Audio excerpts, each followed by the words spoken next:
Okay, so we have Richard and Tom and Kyle and Liz and Sharon and Bob and Kevin and Anne Marie. And so we have a full house. And yeah, we're ready to go. So did everybody have a chance to look at our minutes or our notes or yeah, feeling good about those? I have one question. Sure. When there's an item in there that says that the motion was made and it didn't get a second, do we need to name what the motion was or does it not matter? You should name the motion. To say what the actual motion was or the name of the person that made the motion? No, the actual motion. So I just thought, Sharon, you're doing such a phenomenal job. I couldn't. But I'm not perfect. No, I know, but I wondered. Okay, yeah, Kevin, go for it. It's appropriate to name the maker of the motion, and you don't have to say, because it didn't pass, you don't have to say verbatim what the motion was, but it would be appropriate to at least capture it, to say, a motion was put on the table to do X, it didn't get a second, or there was a vote and it didn't pass. Whatever, or it was withdrawn after further discussion. I think that's what she had in there, was that it was withdrawn. Yeah, it just didn't say what it was. What it was. Sharon, I just wanted you to know I'm reading your minutes. I really appreciate that. Yeah. Yeah. And I'm happy to put anything back in that I should have put in or not taken out. Okay. So is that something we can do, Sharon? Can we add that to this one and then we'll? Yeah, let me go back and I'll try to bring that up right now. Or even just going forward if we capture them. Okay. Yeah, I think I don't know that Catherine has posted them yet because I think she usually posts them after we have this meeting. I'm gonna take a look now. She's gone this entire week too. Okay. Sounds good. Did you guys know she's a race car driver? No, she didn't share that with us, did she? No, seriously. So she told me early on that she was going to be gone for extended periods during this contract. And I was like, okay, yeah, we can work around that. And then I said, hope you're doing something fun. And she said, well, and she does, I can't remember, some sort of rally, something. And there are these off-road vehicles that go flying through like barren forest land and old forest trails and the desert and so on at like 100 miles an hour. And she's a race car driver. I was just like, wow. Yeah. Pretty cool. Okay. Way cooler than me. So we're good with the notes. We're just going to make one amendment and then we'll resubmit them to post them if that works for everybody. Yeah. Yes, Kevin. If you would accept a motion, Madam Chair, I would put a motion on the table that we accept the minutes with the change that we've just discussed, that will add a line just saying what that motion was, basically summarizing it, and that the rest of the minutes were fine as is. So with that change, I would move that we accept the minutes. Okay.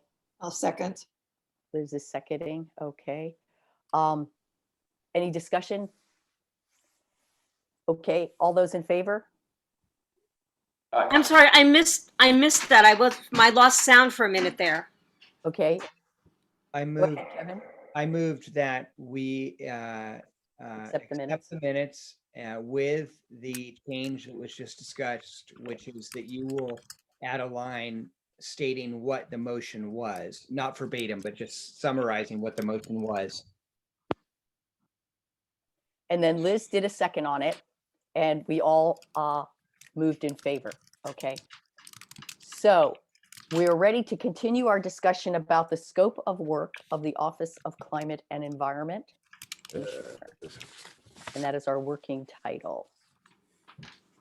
Can I say something quick before we start? Just to thank Steve Ulvey for his very thoughtful feedback to our committee, because we need to be thinking about those things. Thank you. Yes. I'm glad everybody was able to see that. And just so the public knows, we will have public comment at the last 10 minutes of the meeting. And at that point, you can bring back up your video and you'll tell us who you are and where you're from. And in about 3 minutes, kind of give us a little spiel on what your thoughts are. And then If you have longer than that, maybe you could submit something to us. Steve, as Sharon said, that was very thoughtful and very much appreciated. Okay. So back into the discussion. Who wants to start? Bob, you submitted something new. You want to tell us a little bit about what's changed? Okay, sure. I took all of the notes from the last meeting when we went through it and incorporated all of the suggestions. And so what's different is, let's see, I added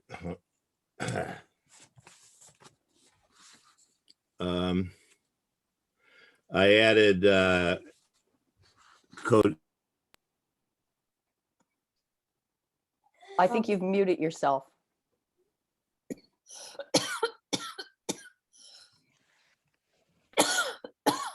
Boom, there we go. Okay. Lord knows I never want to be muted. Okay. I added. Others may differ.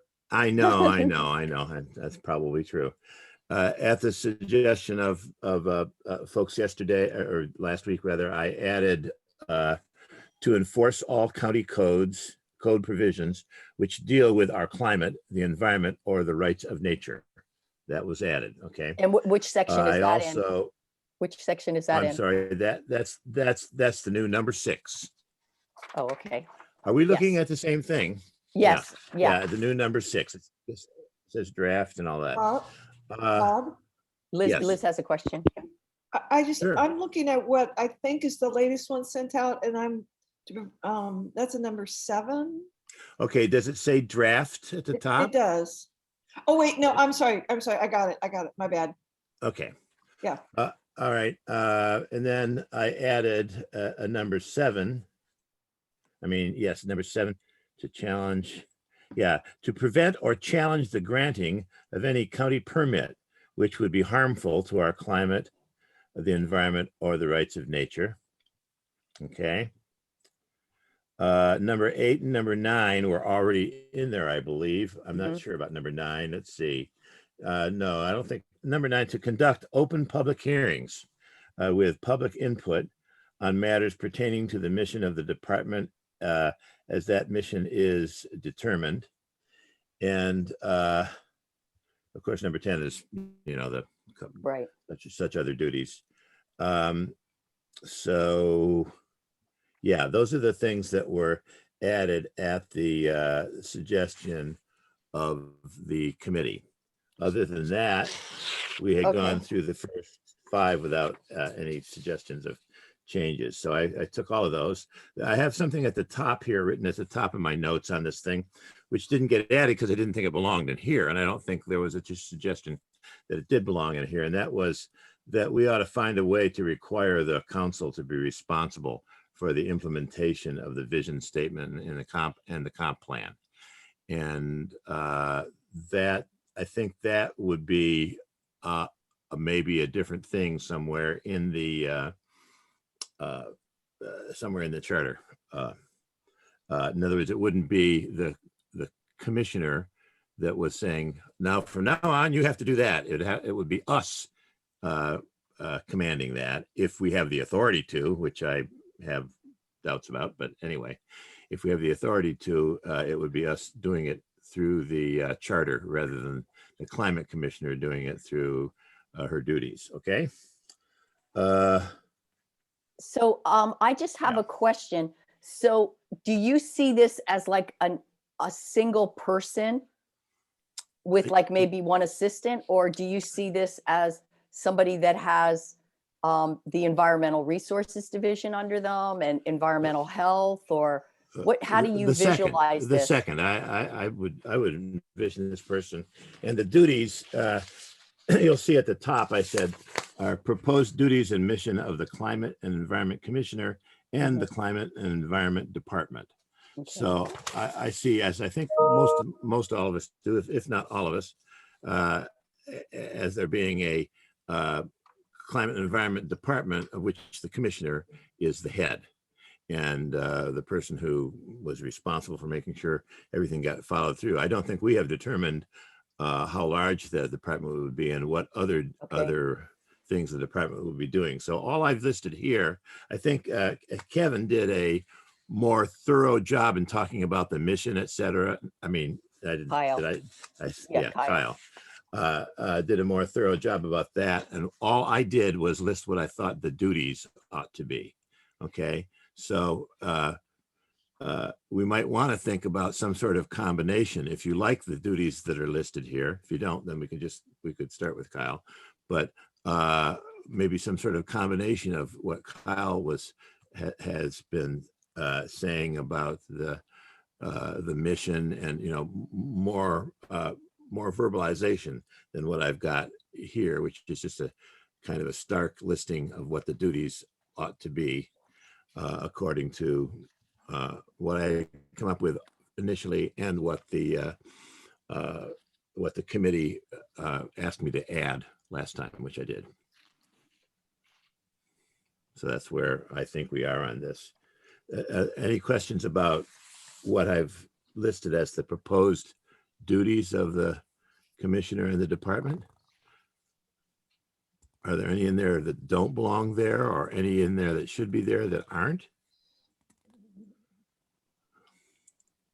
Kevin, I don't then have, Liz. if Liz has a comment directly on Bob's question, then she should go first. I have another suggestion for how to begin to structure this.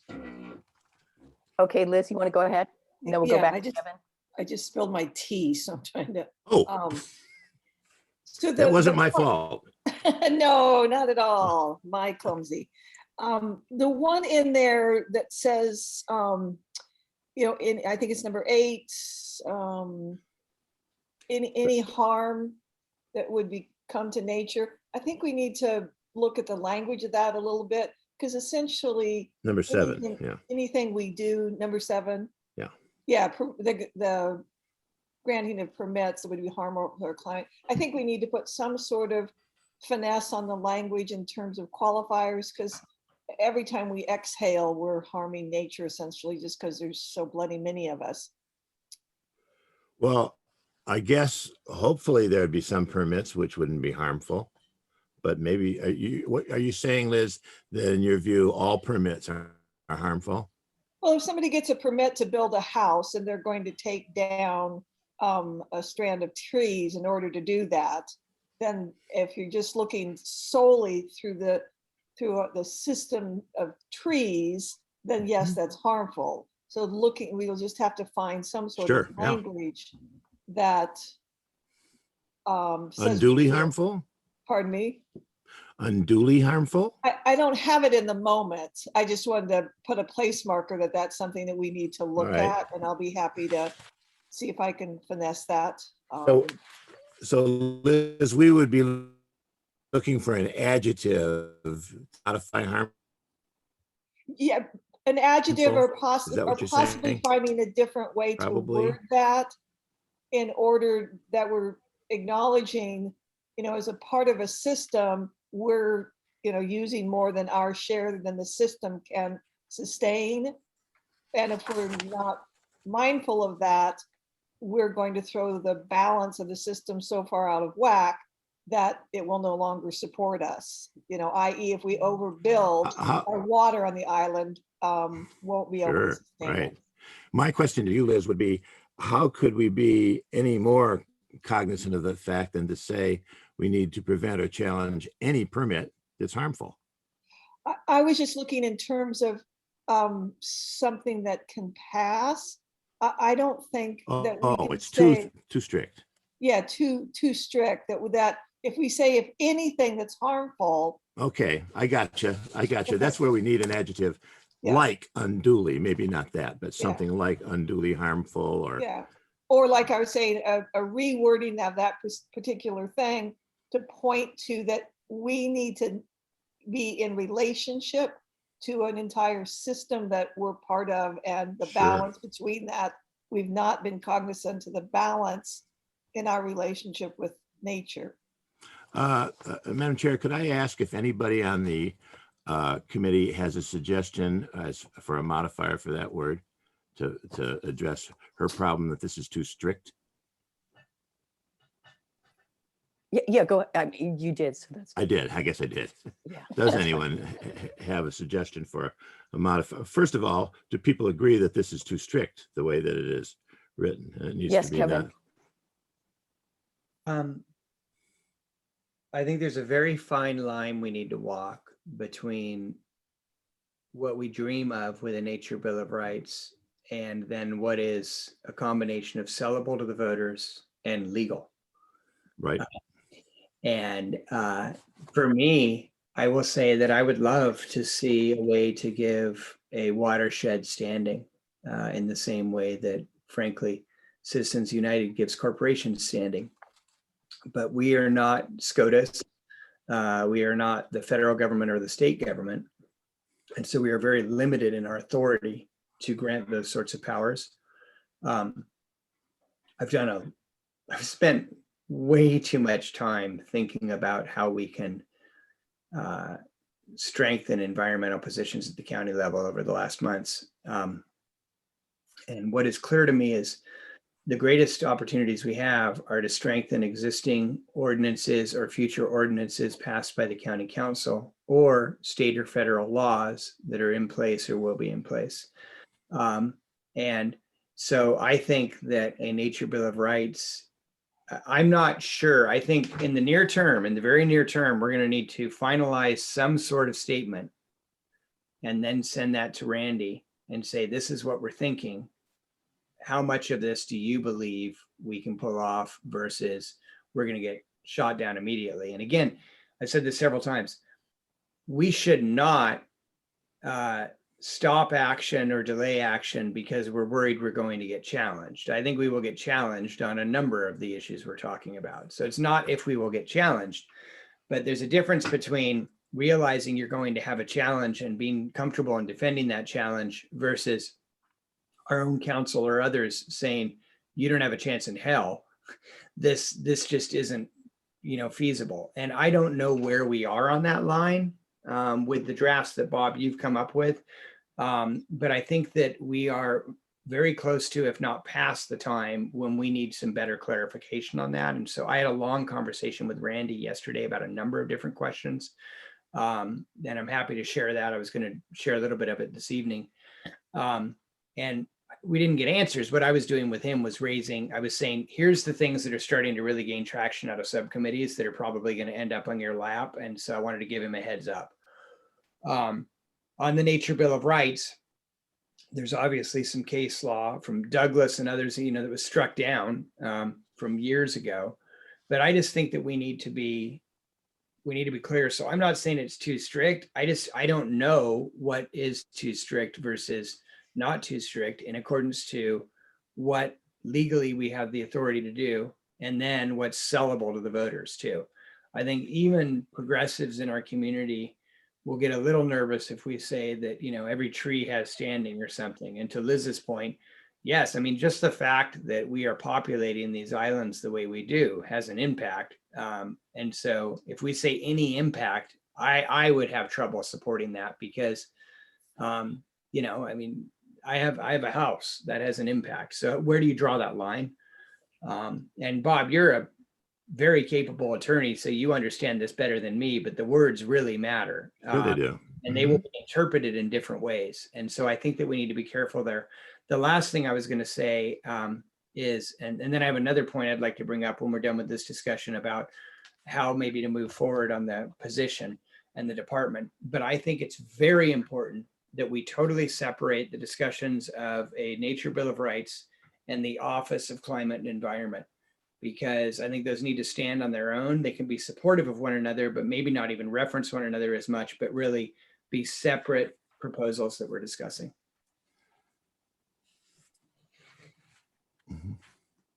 Thank you. Chair. So Liz, you want to go, and then Dick, and then let's kind of wrap up this part of this discussion. Okay.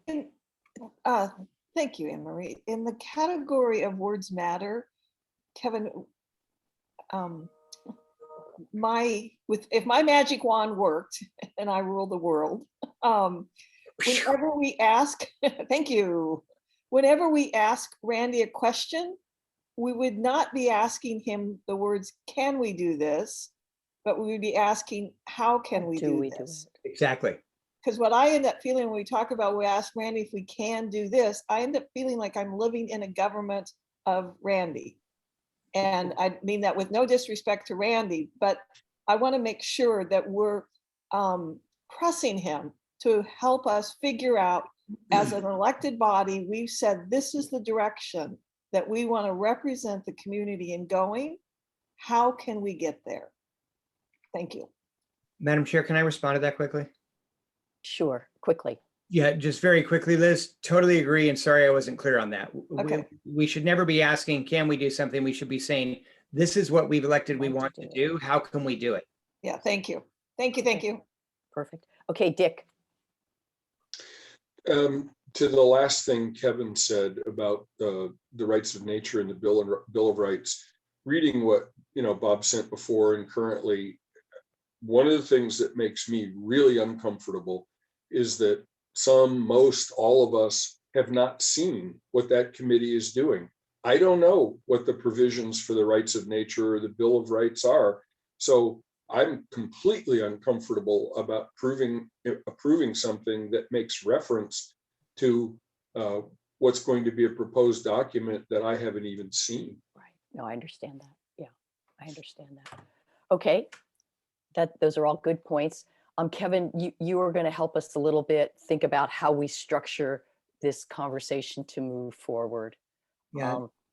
Yes, go for it. Madam Chair, I don't know if it'll be helpful or not. Okay.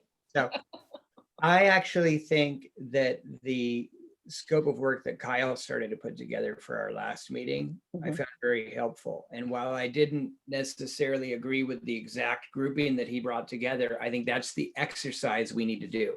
Okay. I think what we need to do is we need to decide what are the functions of this department, and some of those already exist within the county. So what are those different entities, from, where there's stormwater, solid waste to whatever else. And also recognize that a lot of the stuff that was presented to us as the county's programs are not the county's at all, like derelict vessels or orca whales. We're not doing really anything there. So the areas where we're actually doing something, let's consolidate those and start there. But then how much bigger do we want to go? What else do we want to do? And I don't think that's additional staff. I think we already have those staff. But I think that for me starts to dictate the next step for us, because that starts to outline what's the department. Okay, Kyle. To Kevin's point, I redid some of that draft figure, and I didn't share it because I was doing it right up until before the meeting. And while we talk, I'd happily share my screen now and talk a little bit about that if that's helpful. I think that's a good idea. And that's no disrespect to what Bob has put forward. We're just going to kind of keep moving here. As you will remember, at the last meeting, we said the last kind of thoughts we had whether or not the Department of Community Development was going to be involved, whether environmental health was going to be involved, and whether environmental management or resources was going to be involved. So Kyle, I'll turn it over to you. Thank you. Hopefully everyone can see a draft with green and blue. Can you enlarge? Sure. Thank you, Kyle. I see Tom and I crawling into the screen here. I think I can here. Yeah, it helps me to get bigger too, because I'm taking notes on my laptop. And Kyle, just as you're pulling that up, if I could share something. Snohomish County has just gone through an exercise of a very similar consolidation of their existing departments, adding on a sustainability and climate position and so on. So that might be something you want. I don't know how much of it is online yet, but it might be a question you could ask of Executive Summers this evening. So do we need to get that to him before the meeting? No. This, you mean? No, if we wanted to ask him that question, it looked like he wanted the questions before the meeting. Oh, it's okay. He's a great guy. He'd be, we'll have some questions that he wanted to prep for, but if somebody were to say, hey, can you tell us about, and he may already, because, we've talked to him about kind of what we're discussing here with regard to The justice and equity and the environmental issues, the climate issues are the two big things where we have parallels with Snohomish County. So for the audience benefit, when I zoom in, I'm not sure how to do it differently. This top part will get cut off and some of these other pieces, but essentially the guts of it, and I don't know if that's any better. Does that help, Liz? That's Yeah, great. actually, that is better. Okay. So, and this is just for conversation again, and the one I would send would have draft and would have for discussion on it only. This is essentially the same as last week, with the land bank removed, with solid waste removed, and some reference to waste management, and then with one other effort, I guess the fleet manager specifically. That's some of the conversation I heard, and those, you know, sort of tendrils out to kind of influence or relate to those other standing departments or positions is kind of built in. And so this is new from last time, is essentially the idea of one new position. And this could easily be the commissioner themselves, but a new position that focuses on energy and sustainability by way of some of the transportation, some of the specific fossil fuel focus and attention, and then specific climate action, just as differentiated from some of the other standing positions that the county already has. So environmental resources was unchanged, appreciating that some of these things may come or go depending on where they're sourced.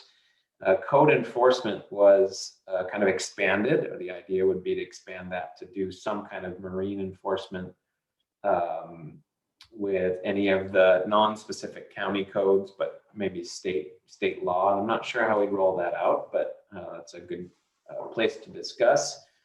Environmental health, from the last time we were talking about water, septic, air quality, and we could easily add a waste management function where green waste, recycling, all kinds of other, not all kinds, but specific other environmental pieces could be added in the job description. And then what we didn't get to last time, the blue is really just to remind ourselves to ask the question, do these fit here? Or are they important to stand as they currently are? Marine resources really fits with environmental resources, or the MRC. But any one of these could be discussed separately. And then there's been, as I said last week, there's been some interest in a separate or a specific climate and environment advisory committee built as citizens. So I think the pieces borrowed some from Bob and maybe more from Anne Marie's work are, you know, what are those specific line items that really do relate to climate change or to sustainability, and they may not all be captured here, but the idea of policy development and then the outreach part, the report writing, that could easily be staff work, and that could be migrated into existing positions that are already in the county, that if they came underneath this office could be retasked or added or migrated is the best word I have. But I just wanted to share that I work better with visuals, and I'm not sure if it's helpful, but No, I think that's very helpful. And it looks like community development isn't in here, the Department of Community Development. So we're not dealing with permits. That was more, I think that was more from the write-up that I did, and Oh, okay.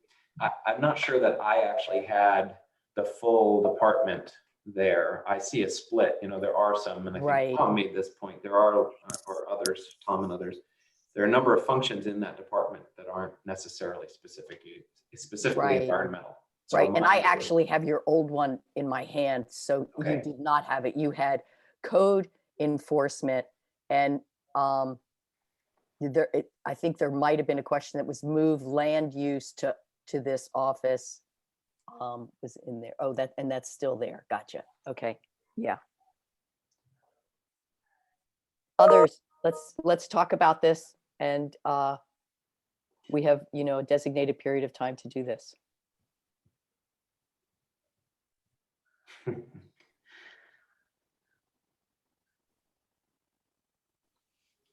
I guess first off, are there questions? Not so much. Yeah, Dick, go ahead. Oh, sorry. I find myself, even with the changes where I was last time, I see this as such a dramatic reorganization of most of county government that I'm afraid it would be dead at the ballot box. Right, if we got it out of the commission. Yes. I hear that, and I appreciate Mr. Alvey's comments. In my mind, this is it's certainly a change, but it's one department and potentially two existing positions. So one to come from health and community services out of essentially the health department, and then one which isn't necessarily a position grab, but a partial mission grab from community development. And that would be the land use part, and particularly the enforcement, the code enforcement part. So potentially even a net addition in code enforcement, and then the need to kind of diversify job description. So can I respond? Well, then sure. I'm misunderstanding your diagram then, Kyle, because this looks to me like a whole lot more than what you just said would be under the control of the climate office. Well, this is a department or a team, a department that already does all of this, or these functions are already essentially wrapped in this, if I understand it correctly, in this team, in this function. This is essentially a position. This is a position. This would be new, or new function, new service delivery, or new outreach. All those things potentially as an additional FTE or equivalent, or under the, and again it's off the page, but under the commissioner themselves. And then these are all boards and commissions, and don't necessarily, their functions influence the work that we've described, or the span of control that we've described under this department. So that's the only reason they're here. I don't mean to suggest that they all are under the wing of this office, or necessarily even directly inform or advise. Okay, so we're going to hear from Kevin, and then Liz, and then Bob. I can't always see everybody's hands. Let me make sure there's nobody else with a hand up. Okay.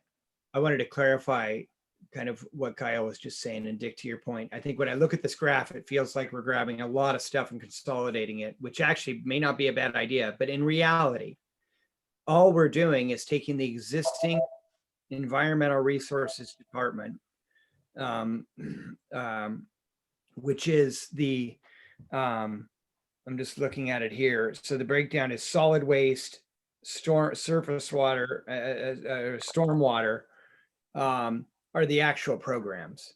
And then out of that, so if you look at these in that far left column, Orca whale recovery, this is what I was getting at. I love that the county is saying that these are part of our environmental program, but having a county council member sit on a committee that meets twice a year, 4 times a year, does not constitute us being proactive on that issue. And that's what this is suggesting. So Orca, Southern Resident Killer Whale Recovery, literally, if you dive into that, it says the county is sitting on the governor's task force. That's not an action on the county's part. marine stewardship planning. Plastic Free Sailor Sea is a statewide program run by nonprofits that we've shown up at meetings, and we every once in a while have some organized beach cleanups and stuff. Those are not programs. The programs, if you look at the Environmental Resource Division of San Juan County, the actual programs are solid waste, stormwater, and that's really it. We have derelict vessels listed there. Again, that's a state program. The only thing we do with derelict vessels is when there is a derelict vessel, our Public Works Department helps coordinate on the site of it and stuff, or reports it, so the state doesn't pick up. My point is that when I think about this, it's not all of these boxes. I do appreciate us listing them. It's really the Environmental Resource Division. And then I'm really appreciating what Kyle's saying of maybe bringing in enforcement from the planning department. So the planning still does all the permits, still does the planning for, reviewing house plans and so on, but the enforcement, permitting. Yeah, and the permitting, but the enforcement could be within this division. And then maybe you bring in the environmental health officer who's going to look at septic and sewage from that. So you're talking about 2 employees there, and then the existing 4 employees at Public Works, and that's your department. So that would be the salmon recovery program. Is that what you're saying? And the marine stewardship area plan? Marine stewardship area plan is not really, I'm not sure what that's actually doing right now, because there isn't a marine stewardship area plan. Madam Chair. Yes, Kyle. I feel like for the sake of discussion, I don't know that I need to figure out what it is that Environmental Resources is doing right now. Right. I think there are a number of programs that we're affiliated with that people are actually doing, Right. spending hours of their time working on or interacting with. But unless we heard strongly from them down the road that there was some piece of this that would need to be pulled out or to live somewhere differently moving forward, I think the idea for conversation is that it's all environmental in Right. I understand what you're saying. Scope and Yeah. lives. So Kevin, you get the drift of where we're coming from. It's kind of the umbrella. Yeah, I like the idea of having a Department of Climate and Environment. And I think where we start is we say that it would consolidate the existing Environmental Resources Division, as well as potentially enforcement, county enforcement, which does enforcement of not just our own permits and stuff, but also is out there looking at shoreline violations or whatever else. Mm-hmm. And then possibly one position from environmental health in the public health department. That for me, and again, what Kyle was just saying makes sense, is, we could put this out as a straw man, and then our commission starts to discuss it, but we'll also, once we have a straw man that we're saying, this is what we're thinking, the agencies will come to us and say, that really makes sense, or that doesn't.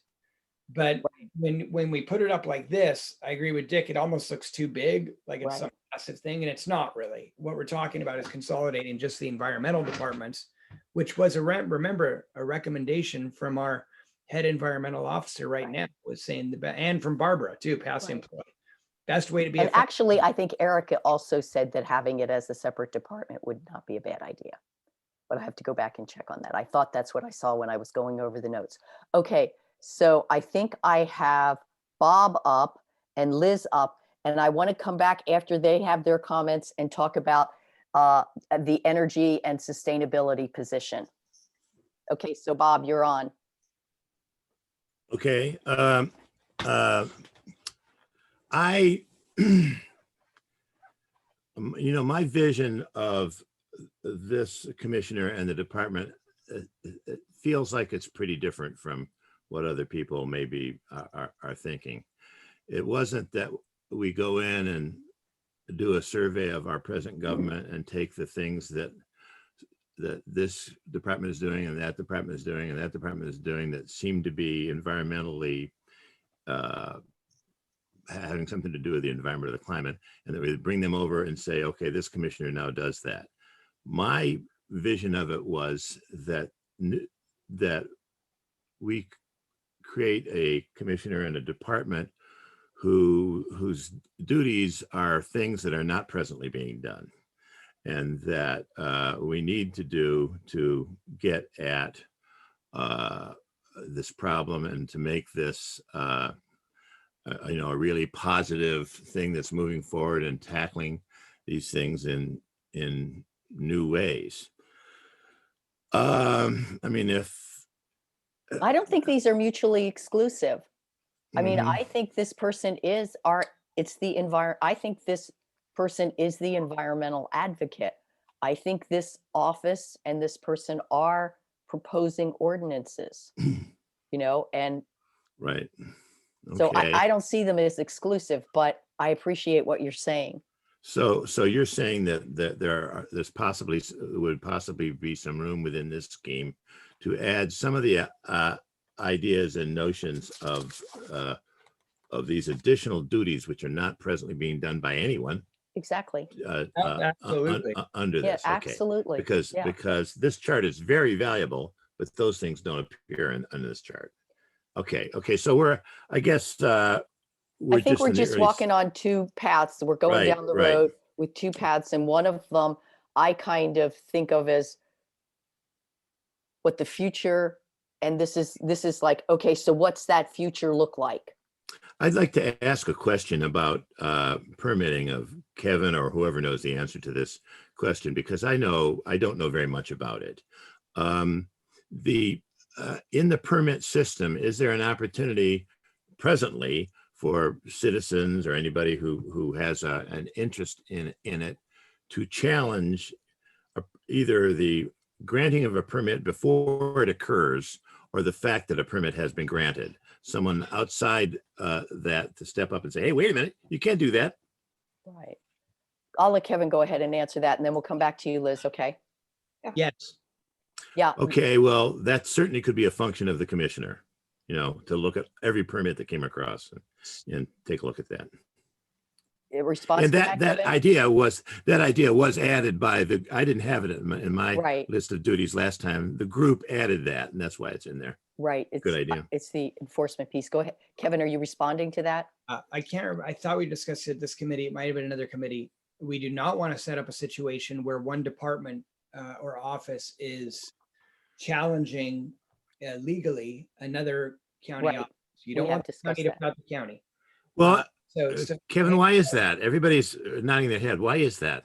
well, so the way that would happen would be internally and still publicly. You could have the Office of the Climate Commissioner raise questions or do an evaluation of an ordinance or a decision and say, here's our review of that. In the same way that the State Department of Ecology reviews shoreline cases and gives an opinion on something. And it may even be the State Department of Transportation is doing something. So similar to our Public Works Department doing a road, they may come in and say, if you do it the way you're proposing, it's going to have impacts. They would not, however, go to the hearing examiner and file an amicus brief against the county, against themselves. That is not a good function for this department at all. Not something not a thing we should pursue. But doing environmental reviews of different decisions as they're being developed. So the staff get together and they even write a report saying, hey, here's our thoughts on that. I think that would be helpful. Well, and if such a report were promulgated and the part of the government that was doing the thing that the our commissioner over here didn't like and thought it was bad, and so we promulgated that report, and then they didn't do anything about it, what would be next? Would you go to the council and ask for an ordinance? Yes, Madam Chair. Yeah, but I would see it going, I mean, first you might have some staff discussion with the planning commission, where there'd be a back and forth with, so there's a public discussion about the two areas that are conflict. And then that information would also be going forward to the San Juan County Council members. Go ahead, Kevin. Just going to say similarly, and the way it operates at the state level is you will regularly have, for instance, Fish and Wildlife will give an HPA permit and hydraulic code approval for a dock. Department of Ecology will be reviewing that and maybe come out and say, actually, we don't think it meets our regulations, because they're looking under different laws. One's under coastal zone management, one's under the hydraulic code. And then when I served on the Shoreline Hearings Board, there were a number of cases where the proponent for the dock would say, well, we have a hydraulic code approval from the Fish and Wildlife Department, so Fish and Wildlife thinks it's okay. And then Department of Ecology, the next person would come in and say, yeah, but Department of Ecology said it wasn't okay. And so that happens, but you never had Department of Ecology and Fish and Wildlife filing briefs on behalf of those people.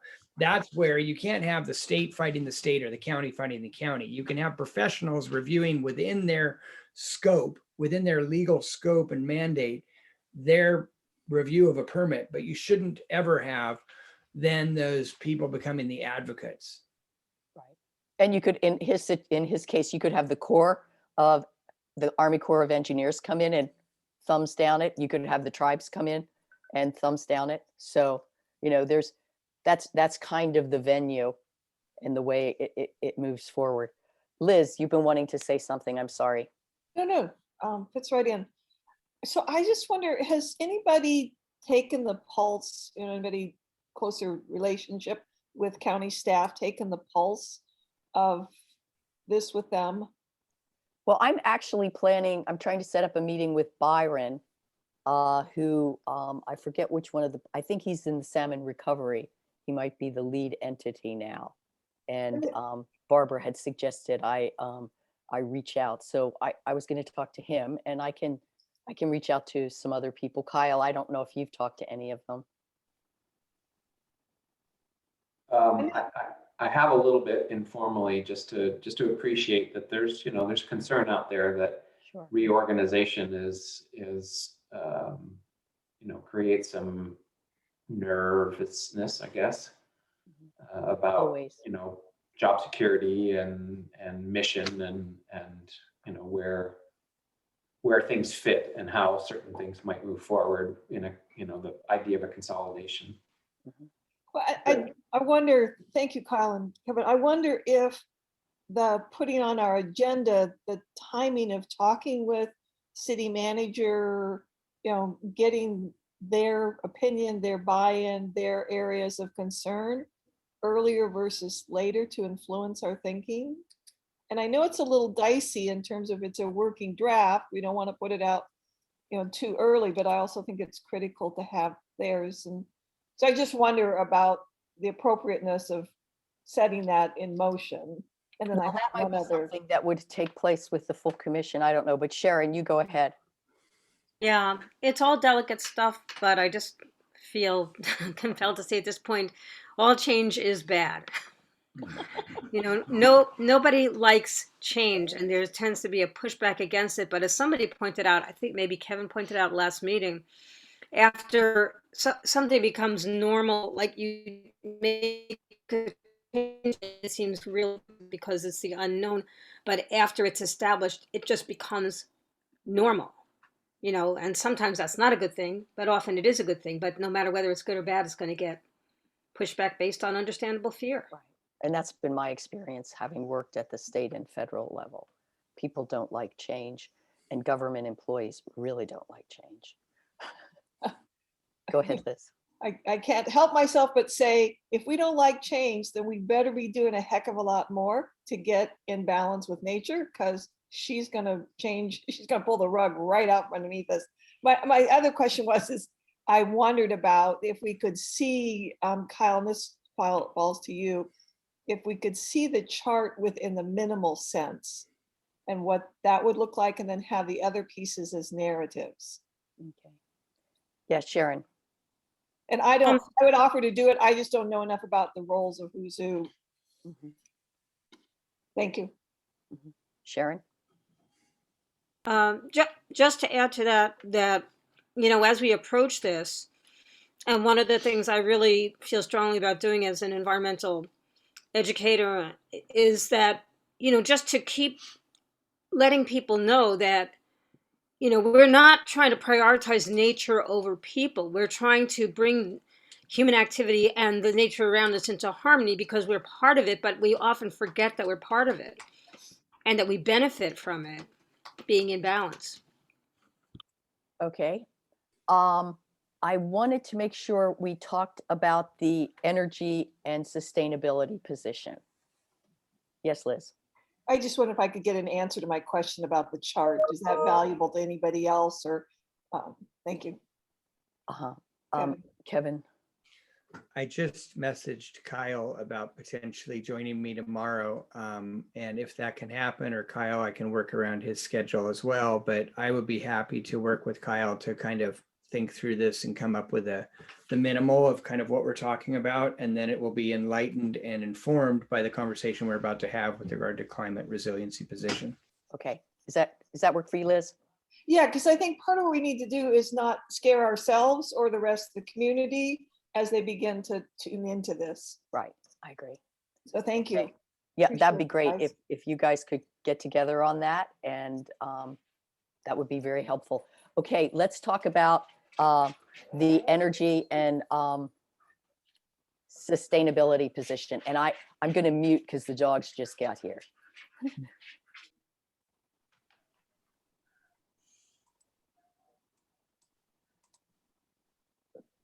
So who's talking about it? Yeah, Anne Marie, did you want to lead us off on kind of?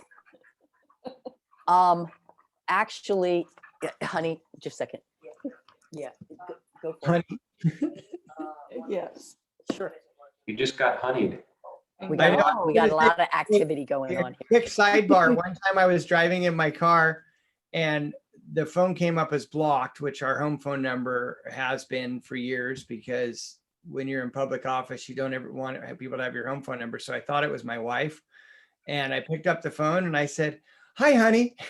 And the voice on the other side said, "Senator, it's Chris Gregoire." And I said, "I'm so sorry, Governor. I thought you were my wife." And she said, "I hope so." Okay. So the energy and sustainability position, I think this is kind of a very important component of the job. And I understand that we don't want fleet management. But I also see a gap between what we need to have the county do, which is in the ordinances, the New Deal ordinance that they did as a resolution in 2020. And a lot of those same things are in the 2008 resolution. So I'm trying to, so when I see this, I'm like, okay, we're getting back into that. And I think that's such an important thing. At the same time, last week, Tom Starr said, so what? You're not going to let them have trucks that they need or ambulances that they need and things like that. And all I'm trying to do is think forward to 10 years. We know right now that they are building trucks that can be energy efficient or electrical. So I'm hoping that that's some of what this is. I'm hoping that it's also helping to keep the county, on pace with solar panels and all the other things that we need to do to reduce our greenhouse gas emissions and hopefully reduce the acidification of the ocean. Okay, is that enough to get everybody going? Other thoughts? Yes, Kevin. I think that position is the elected position. Okay. I don't think we're creating another position. I think that is that will come under the duties of the elected official to really focus on those areas. As we heard from Kendra, there are also people within the county who are thinking about those things now. It's just that they have other duties as well. And I think that will continue as well. We're a small, efficient government, or we try to be. And so I think that the elected official will have those duties. I do think, to your point, however, Anne-Marie, that these are critical issues that must be addressed within our county and that aren't necessarily being addressed now. And it's one of the reasons this entire discussion got started, was a recognition that these things needed to be addressed and they were really lacking at this point. With regard to vehicles specifically, there's ways to do this. Other governments around the country are already looking at fleet management and reductions of either high carbon output and not either high carbon output and low mileage vehicles. And so again, our sheriff's department does not need to be driving exclusively big fat SUVs. They could be frankly in hybrids and it would be fine. I don't know when the last time any of you saw a high-speed chase on any of our islands was, but you know, that's not realistic. Now that said, there are certain duties that a sheriff's deputy, for instance, has to be prepared for. And I looked at this when I was at the state level, and I had a long conversation with Chief Batiste, the chief of the Washington State Patrol, actually a number of long conversations. And one of the things that came up was the fact that the Washington State Patrol, and I believe it's similar for our sheriff deputies, had to carry a lot of equipment in case of certain emergencies. You know, they need to be able to get somebody out of their car during an accident. They need to have life-saving equipment. So if you look in their trunk, it's not like it's empty and filled with golf clubs. The trunk of a sheriff's SUV actually has a lot of emergency equipment in the back of it. So the idea that we're going to have somebody in a Leaf, for instance, maybe isn't realistic because they have a lot of stuff they need to carry around. All of that is, I say all of that to share the fact that this information is out there. So we as the Charter Commission are not going to address the fleet and what cars should or should not be purchased.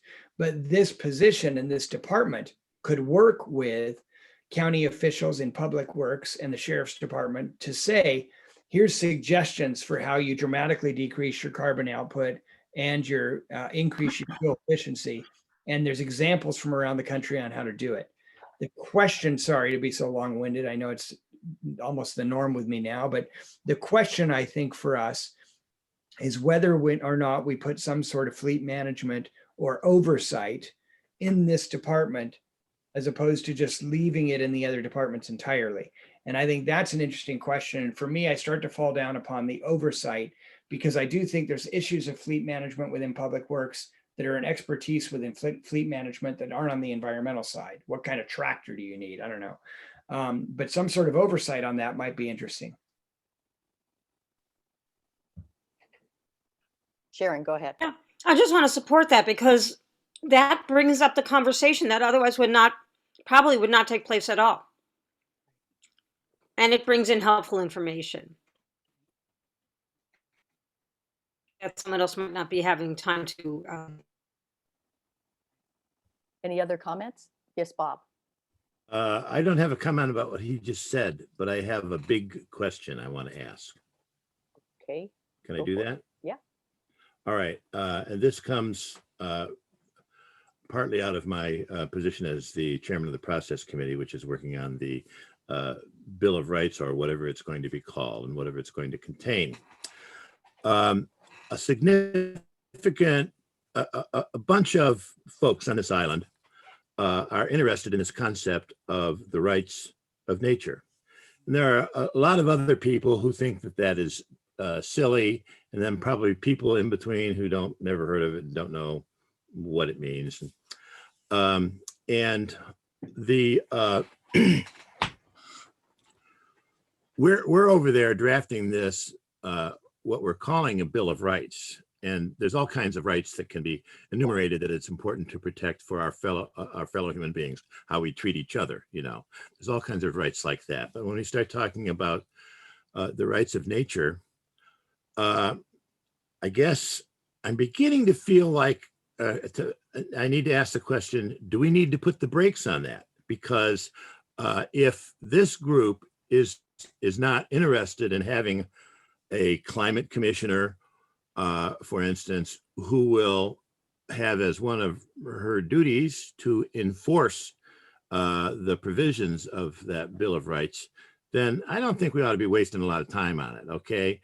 And we've gone down this road and we're having a hard time with it, but I think that we might be getting there, but we might be getting to the wrong place. And I need to know, and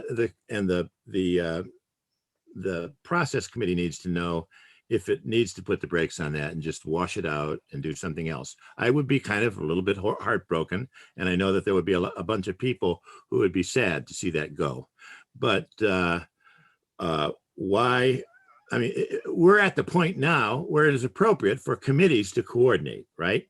And one coordination would be for this committee to decide whether that's something that they could ask the the commissioner to do. And if it's not,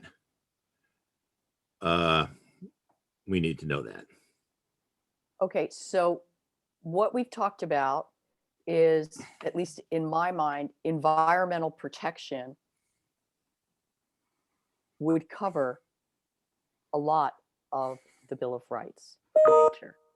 And it's my understanding that, yes, these things may work together, but we don't want to tag one program with another program or concept that we don't know if it's going to go through or not, or one committee's language that may not go through, so that when one goes down, two goes down.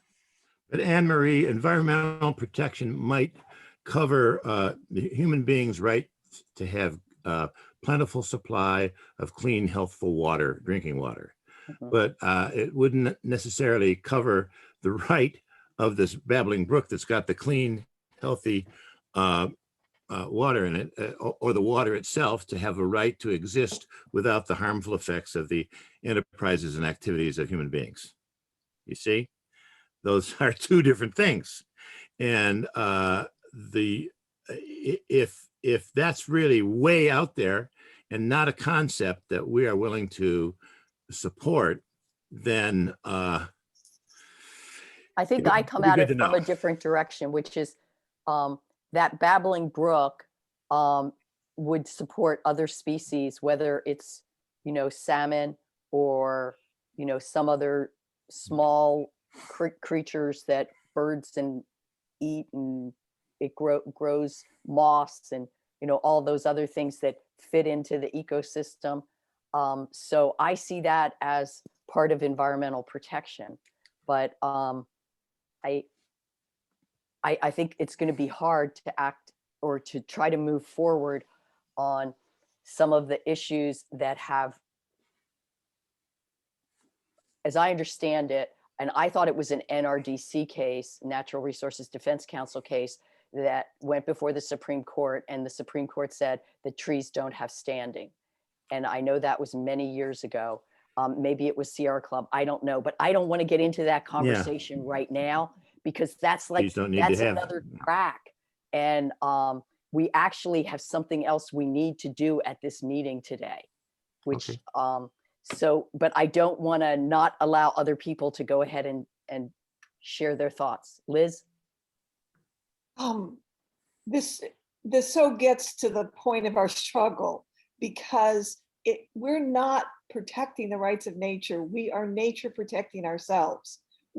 Our mindset, I understand that, has not wrapped itself around that yet for almost all of us. We go in and out of recalling that that's part of it. So if we think about, if you come along and you start, nibbling away and hacking away at my finger and then my other finger and moving up, it is part of the body whole. And at some point I recognize, oh my God, that is my hand, and life is going to be just the pits without it. And so that's part of the problem. So Bob, I would say to you, as a committee, we must keep going. And we will bring that work to the part where we need to work with other committees and have the conversations, because the conversations matter and it will influence the outcomes.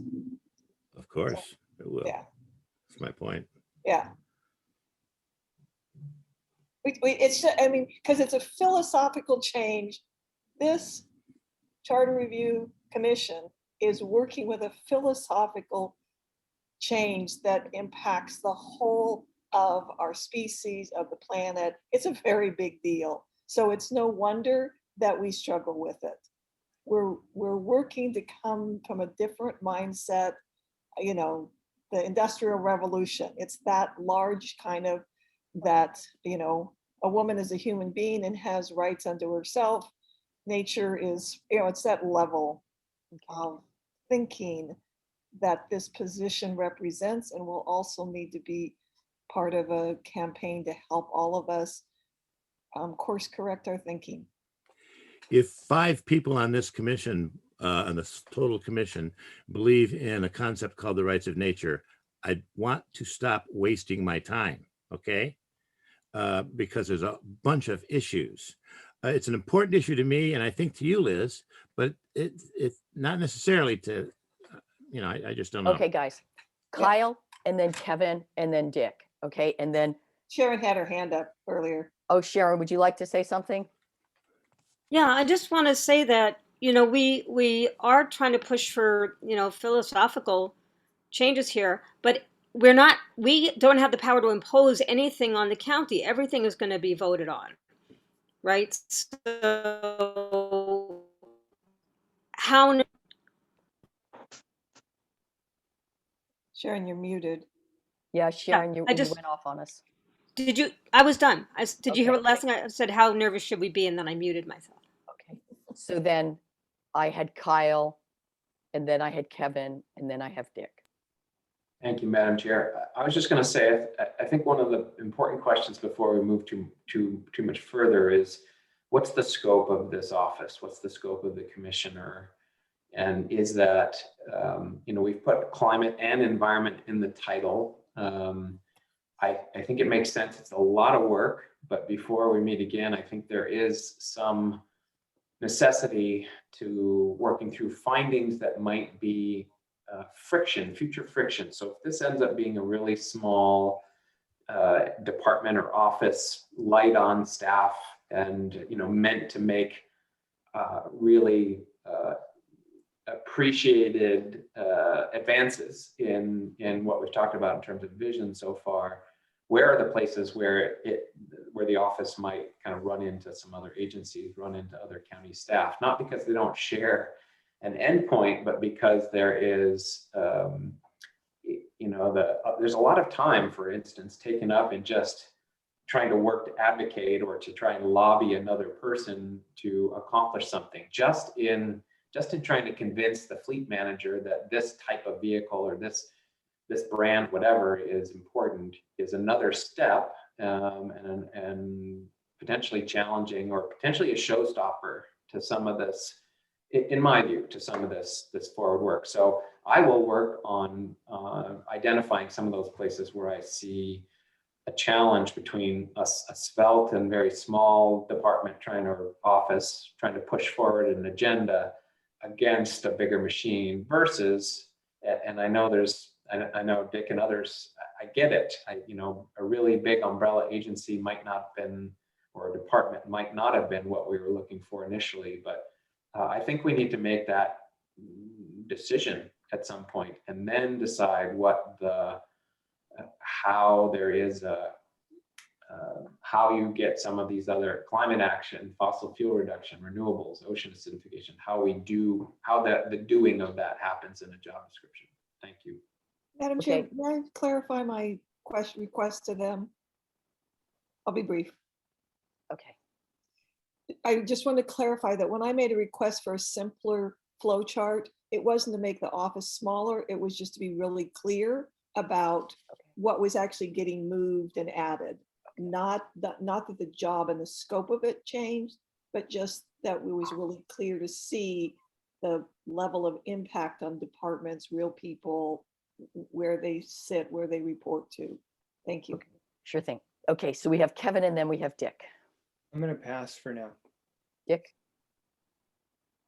Two things. With all due respect, Bob, I really don't want this committee getting pulled into a discussion of what the process committee should be doing. We need to keep those separate, even though I fully acknowledge the two things are ultimately interrelated if they both got passed, but we got to keep them separate for the time being. The other thing, after listening to this discussion this week and last week, I put forward the notion that, my vision 3 or 4 weeks ago was that this office and the commissioner would be someone who was a resource for the other departments, a collaborator with those departments, and also, when necessary, a thorn in their sides, and probably a public thorn in their sides, to create pressure to do the right things for the climate, such as purchase of vehicles and having it make sense instead of just being a sort of reflexive reaction that, well, the sheriff needs SUVs, full-size SUVs. That's, after all this discussion, that's kind of where I still see the department with moving in environmental resources, and possibly, if it's can be done legally, those areas from community development and environmental health that would make sense in this department, because I still keep looking at what I want to put forward, something that just feels like it's at least got a 51% chance of getting voter approval. Those are good points. Thank you. Okay. Sharon, yes, go for it. I agree with everything Dick just said. And I also feel strange that we're dealing with some of the same subjects and there's no overlap between our committees. And we don't know what each other is doing. Yeah. We don't do because of Bob. Yeah, I got you. And Liz is on that committee as well. So, but so what I hear coming out of this is Kevin and Kyle are going to talk to each other about the flow of the chart.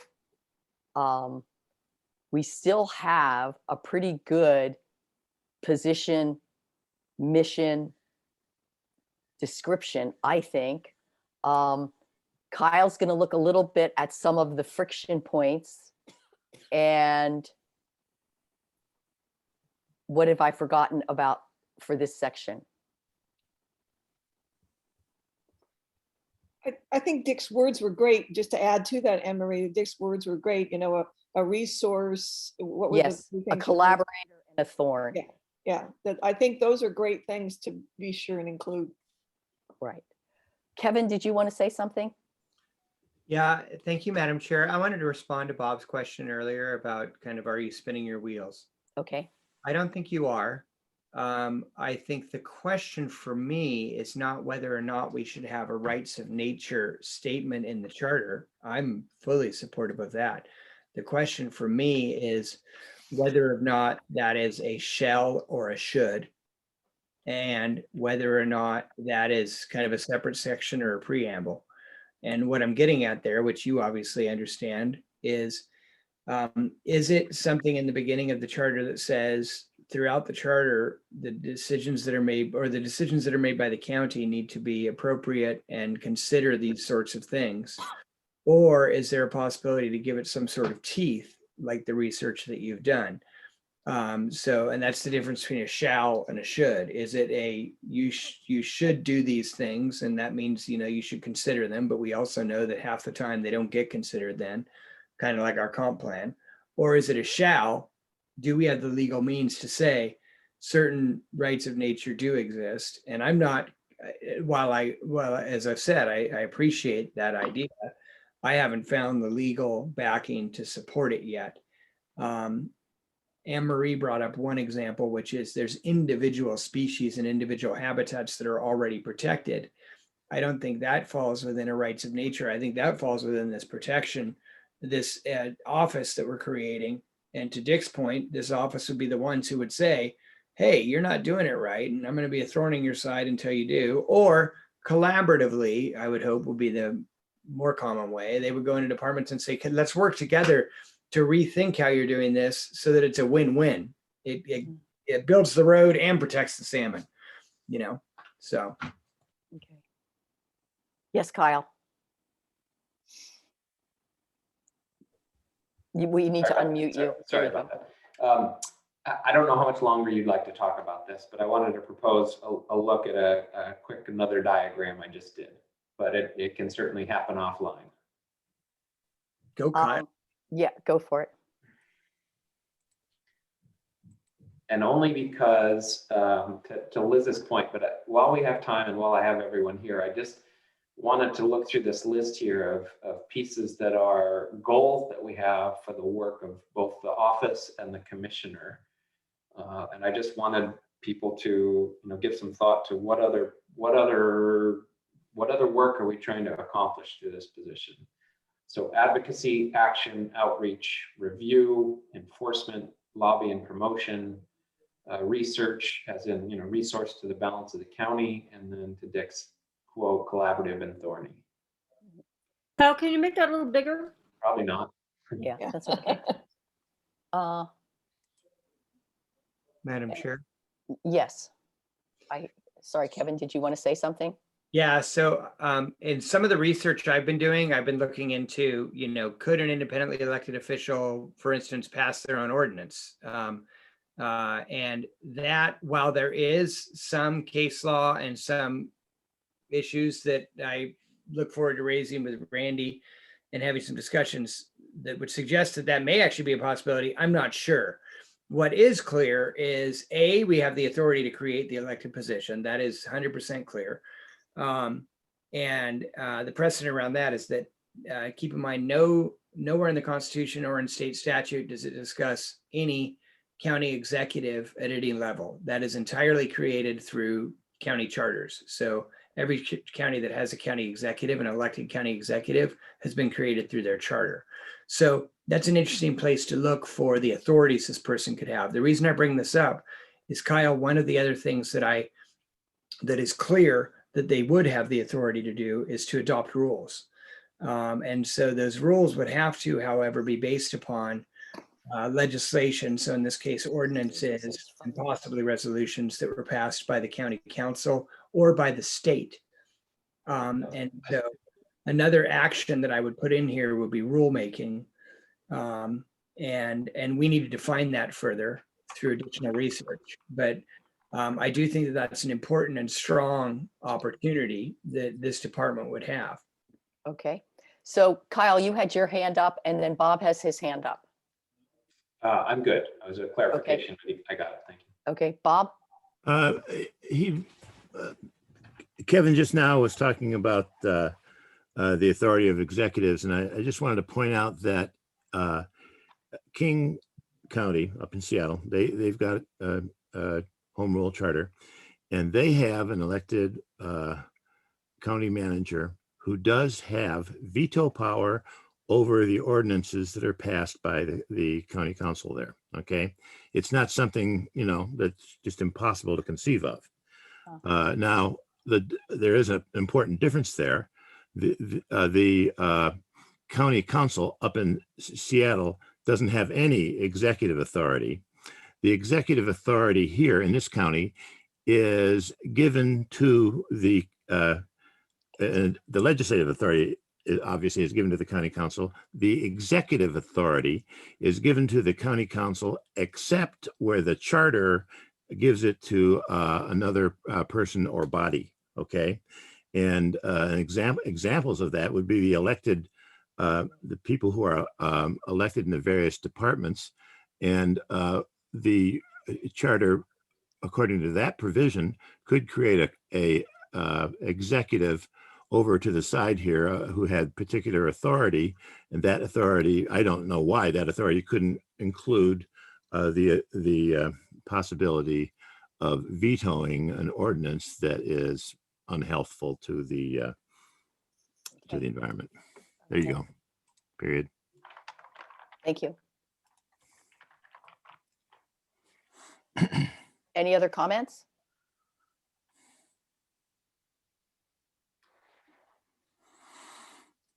Yeah, Kyle, yes, go ahead, Kyle. That was helpful. I'll use that as a starting place with Kevin. Yeah, I think this is good. Okay. Are we good? We're going to come back to this next week. We're going to try to get to a point next week, I'm hoping, where we are feeling comfortable. I think we're getting more comfortable. At least some people are. Liz, you had your hand up. Just wanted to request of Kevin and Kyle to be a part of that meeting, set the times that work for you, mainly to inform myself of the players and the impacts. So I spend less time asking questions during the full meeting and just be more informed. Unfortunately, I'm planning on meeting in person outside in Friday Harbor. I'm using it as an excuse to go in my boat to Friday Harbor, and it started as a meeting with Lincoln to talk about whether or not the land bank should be involved in this department or not, and how that worked or how it could work. And then I just this morning recently reached out to Kyle and said, hey, I'm going to sit down with Lincoln. Do you want to join in? And so it's not going to be on Zoom, unfortunately. But I think we could have a separate Zoom meeting if a few of us wanted to get together and talk about this. I just thought that if I was going to be in Friday Harbor, it would be a good opportunity to maybe grab Kyle and say, hey, let's spend a few minutes on this. I appreciate the efforts and sally forth, gentlemen. Thank you. Okay. But Liz, maybe we can set up a separate Zoom call where we actually do, because I do think that these meetings are very productive, but we need to dive in. And so a few of us taking a bit of time and just diving in would be valuable. And I could in fact take our little electric smart car and come join you. So just keep me informed. If I can make it, I will. And if not, we'll set something else up. Okay. In the next few minutes, if we could just go to the issues that were assigned to the Climate and Environment Committee and the document that I gave you. This is something that we are supposed to do. And I think some of it has been covered, but I need other people to tell me that we're on the right track. So the first assignment is the charter review should have an independently elected commissioner. Okay, and we've been working on that one. That's where we're spending all the time. Then the second one, and I will keep, as we get our votes, I'll keep adding those in there. The second one is the charter and the current structure of local government. Is it going to be able to serve our county effectively in the next decade, in line with the UN Agenda 2030 and the Global Sustainability Development Goals to enable our local government to manage the following challenges and realities we face? So when I looked at the UN goals, there's several goals that we are actually talking about here, but goal number 13, which we've included as the mission, is to take urgent action to combat climate change. So it seems like we're incorporating some of those goals in this position. Is that, I need to know that I'm like not out here by myself in the bedroom thinking that this is happening and it's not happening. Okay. So is this what you guys think is happening? Speak to me. Yeah, I would say yes. I'd say, that's a really good guideline because this is a global effort and we're part of that global effort. And, we are islands, but we're not in a bubble. And I think that we often provide a good example for the rest of the country. And yeah, I think it's really good to follow the SDGs.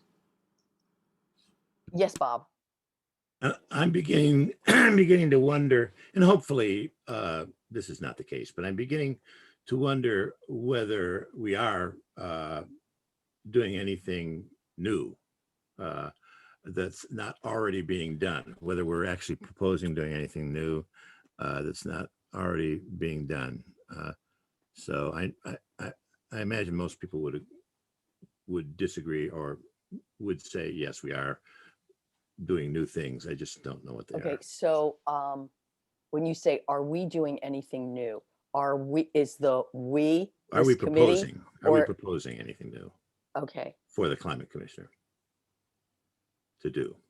Okay. That is not already. What I'm trying to do right now is go through these items and figure out where we are on these items, because I have to turn this in. You may have noticed that all the other people that are talking are going through these items and saying, here's where we are on this. Like the governance committee decided that this wasn't relevant, that they weren't going to go forward with that idea, that it should be something should be turned over to another committee, or, so that's what I'm coming back to you with. And I'm saying, where are we on our status here? Under number 2, we've got the UN and the UN sustainability goals. Everybody's had an opportunity to look at those. And do we feel like we're incorporating some of those in here? What I hear you say, Bob, is no. Not so far. Okay. Kevin and Kyle.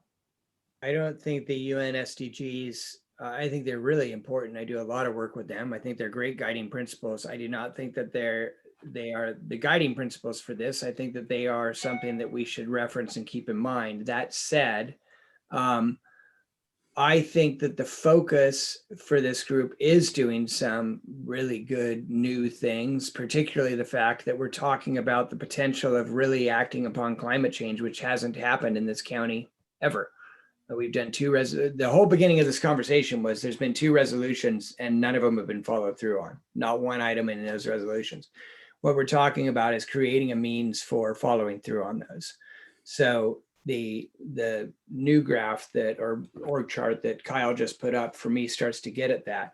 And again, we as the County Charter Review Commission and the County Charter will not be doing the policies that we're dreaming of. We're setting up the means to make that possible. And so I think we also need to remember that it's not our job to do to take the actions. It's our job to create a structure that could take action. And I think if we keep that in mind, absolutely, Bob, we are taking some bold steps here if we follow through on what we're talking about now. So as far as the UN Sustainability and Development Plan, their goals are concerned, is this an issue that is still under consideration by this committee? Yeah. Kyle, Kevin. I would say as one of the sponsors initially that I feel like my understanding of what we could do at the time is different now than what we can accomplish, to Kevin's last point about setting up machinery that works towards that end. So I feel like it's covered sufficiently. Thank you. Kevin, and then Liz. Yeah, I would just say there's 17 SDGs. Right, and they're not all relevant. Right. No, not at all. And a few of them are directly relevant, and I think that's great. And I do think that we could put in, that they could be some high level guiding things, but I don't think we need to get caught up in the UN SDGs as much as we get caught up in what are the guiding principles that we think are most relevant for San Juan County and for this department. And that's our mission statement that we focused on a few meetings back. Okay. And then the next, Liz, I'm sorry, I didn't mean to do that. Liz, yes, go ahead. Thanks, Anne-Marie. I understand you're trying to answer a specific question about the UN goals. I think what we've said is accurate. And I'm also trying to run it through the filter that you point us to of the Chicago Climate Charter and then the Washington Coalition, I think it's called the Rights of Nature Washington Coalition, to just use those as filters for what have other people already discovered and how are we doing with our process. Okay. So I say with the UN that we are on track with using that as a guide. I'm going to put these in our comment section. Then consider the alignment that may be necessary for this charter to have with the evergreen multi-year comp plan of the county and the economic development plan. I don't know that that issue is under consideration with us. Do we know the origin of that consideration? It's from Jane Fuller. I apologize. I know nothing. Kevin? I think that could be defined greater with more specificity if we do the work we're doing right now. I think again, I think the focus now is let's determine what this department is and what it isn't. And with the mission statement that we've developed and the kind of focus area that we're thinking, and then we'll come back and say how it bridges with some of these other things or doesn't. Okay. Then I just want to make sure that we're moving on the, through some of this stuff and that I don't get in trouble. So then number 3 is the resilience officer. And this I feel like is really part of where we've been coming from, except that we're talking about, this is the Honolulu one that Bill Apple put forward. And theirs is an appointed position under the mayor. And so I think that we have looked at that and considered it a guide. I don't know if at some point we're going to try to have a conversation with him or not. He doesn't seem to be real accessible right now. Yes, Kevin. Again, I think this is many of the duties are similar to the position we're talking about creating as an elected position. So if we can get Mac to speak to, I think that was his name, to speak to Matt, it, yeah. that would be great. And if not, I think that we've gotten some good clarification on kind of what different options are out there and how to strengthen them, frankly. Then from the town halls, we got build out analysis and green waste.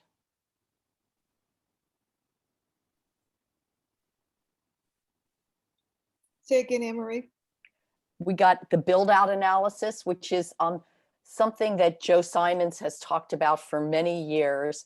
And it has to do with, I see it really as like a carrying capacity thing here. How much carrying capacity does the island really have? And, or the islands really have? And that's something that he has really worked to try to get the county to look at. This is my understanding from Joe. And he hasn't been successful. And I think in one of the comp plans, he challenged the county, and the county really didn't challenge his analysis. So this is the build out analysis. This is something that goes through the planning department. So I'd say we've not focused on that. We've fallen down on that. And I do think it's important. And didn't Liz Lovelet take that on and put money behind? No, that's the water metering. She's trying to get water metering through for us. Yeah. Oh, okay. I think that's that conversation. But I Yes. I think the build out is part of the whole, are we heading in a sustainable direction? And Bob and Kevin. I know that after the town hall, it was noted that that was one of the 3, 4, 5 things that a number of people brought up. Yes. And as a result of that, subsequent to the town hall, I thought that was assigned to some committee. It was assigned to us. It was assigned to this committee? It was assigned to this committee with green waste. Yow. To me, it is something well worth looking at. I guess I wasn't aware that it was assigned to this committee. I didn't know what committee. Would you like to have it in operation in your committee? In process? No. Believe me, That we was a have joke. That we was have a an apple joke. way too large. Okay, Kevin. She's messing with us, Bob. This would come under the current county functions of the Planning and Development Department. And so I think we need to define if we are considering that what aspects of that department would come into the department we're talking about creating or not. And if planning and development were to come into this department, then I think that could be an action that department could take. However, again, that's an action. That is not something that we would mandate in the county charter per se. It's an individual action that would either be councilmatic or department head created. Would we just make a recommendation to the council? And yeah, good. And so, you know, if I may, Madam Chair, there's a was it, I can't remember what county it was. Sorry, one of the charter counties recently put forward a combination of amendments to the charter that went out to a vote of the people, and then recommendations to their county council that the county council take action on, where issues like this came up. And they said, well, that's not necessarily a charter issue, but we think it parallels very strongly many of our issues. And so they had like 5 recommendations to the county council to consider, and we could do that as well. okay. But again, I think it depends on how we structure this department. Okay. And that would be similar to the green waste. Probably. Yeah. Greenway, that's entirely that's an individual action. That's not a government structure. So I question whether or not it's a charter issue or not. I think if there was interest, I think there's ways that we could word it, but we're not necessarily looking for broader scopes. Yes, Sharon. Yeah, what Joe is talking about also has a lot to do with water, right? It has to do with water. It has to do with trees. It has to do with tourists. Yeah. I really would like us to do something with it, but I don't know what, but I'm game to help with whatever we could do at this point. Yes, Liz. So just to reiterate, I say we've fallen down on this and it is important to do. So I joined Sharon in saying, interested in let's do something. And I have a question to Kevin of, Kevin, if I understood you right, saying that we could do amendments to the charter and also attach recommendations Right. to county council Mhm. of things we thought they should do, and that if this fell under that, and we have a new county council, but history has shown that they've not done anything. So I just had some question about if we put it in there as a recommendation, that becomes one of those, you have the shoulds and the coulds. How is it you do that? Should and shall. Yeah, so I have some concerns about putting it into the could category. Yeah. Totally agree. Bob, It's did you want to say something? Well, I understand what Liz is saying, and I understand Kevin agreeing with it. I don't think we can put it in the shall category. I don't think we can. This commission can tell the county council what they shall do as far as passing ordinances. But a recommendation, I think, Kevin, is a good idea. I think that putting it on, starting a list of those, and then letting all the committees know that's accessible, and then the commission could weed through it, a list of 4, 5, 6 things that we recommend that the county council consider dealing with an ordinance. This build out thing is one of them. They could come up with a solution for that, and I think that since it's a particular action and not a department or something that needs to be set up, it's outside the purview directly of the commission. I think Kevin's idea is solid. So let's start a list. Tom? Well, I was going to say that in my history in the island, we've discussed carrying capacity a number of times. And I remember the last time it was common discussion, even with Joe Simons, it became almost a matter of making a political decision, for example, of not allowing desalinization of salt water. Other folks thought that there was some kind of an underground connection between Mount Baker and the San Juan Islands. So Dick will remember some of these discussions that went on. And the only thing I could see that this committee would do would be to take a stand on certain things like that limit the ability of these natural attributes that we have to be developed. You could talk about endlessly whether the water geologists, what they think about the capability of the underground water on Orca Island. And we've seen hydrological reports, and that's great. So what? Can we desalinize salt water? In fact, it got to the point where a few years ago, desalinization was restricted for a while. It was only allowed if one had exhausted all sources of water, like roof catchment. So it's a subject that's very complicated and can go on, but ultimately requires a political stand that you can or can't do these sort of things. So, Bob? Tom, when you said take a stand on it, did you mean the commission take a stand on it?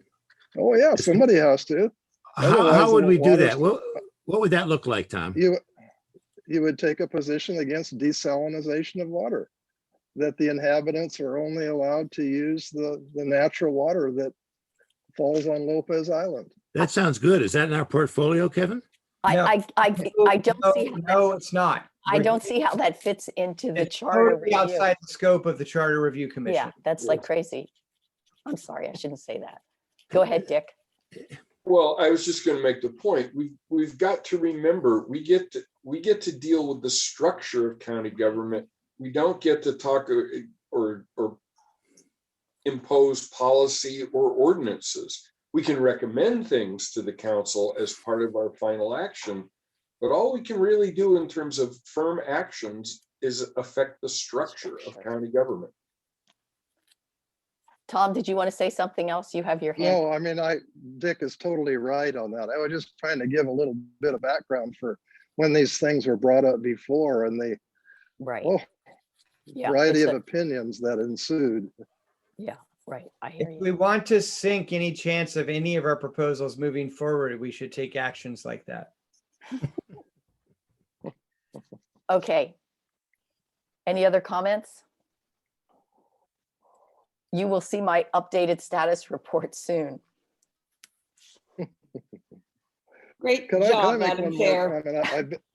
Go ahead, I've Tom. been kind of quiet today, and I just want to tell you all that I don't often get to sit with so many committed environmentalists, but you become my Zoom family, and I do respect hearing all these ideas.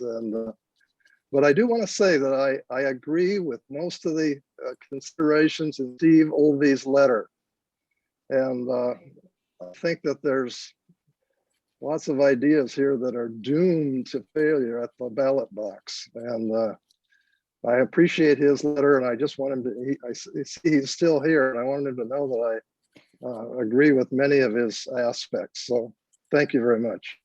Yes. Sharon.